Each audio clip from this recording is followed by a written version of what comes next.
ස්වර්ණමාලී මහසයයි කියලා ඈතින් දැකලා හිත පහදවාගෙන ශ්‍රද්ධාව උපදවාගෙන දෙව්ලොව ඉපදිච්ච අය ගැන නෙමෙයි සදහටම සංසාර සාගරෙම සමු අරගෙනම ගියපු පිරිසේ සීමාවක් නැහැ කියලායි සඳහන් කරන්නේ. එහෙමනම් වැන්දොත් කොහොමද? පිදුවොත් කොහොමද? හුණු ටිකක් කාලයක කළොත් කොහොමද? අතුපතු ගාලා දැම්මොත් මළුව කොහොමද?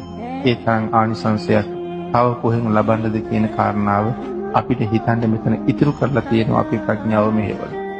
ඒ තරම් අප්‍රමාණ ආනිසංස සහිත මේ මහා පූජා වස්තුන් භාග්‍යතුන් වහන්සේගේ අනන්ත අප්‍රමාණ කරුණාව හින්දාම අපිට බුදුරජාණන් වහන්සේ දානය කළා. ඒ නිසාම සඳහන් කළා බුදුරජාණන් වහන්සේ කෙරෙහි යම් කෙනෙකුට ඇහි පිල්ලම් ගහන මාත්‍රයක් ප්‍රීතියක් ඇති වුණොත් ඒ ප්‍රීතියෙන් ලැබෙන ඵලය කෙනෙක් භාවනා කරලා කසින භාවනාව මුදුන්පත් කරලා කොයි තරම් මේ භාවනාව දියුණු වෙලාද මුළු ජම්බුද්වීපයේම තමන්ගේ මූණ ඉස්සරහ තියනවා වාගේ පේනවා.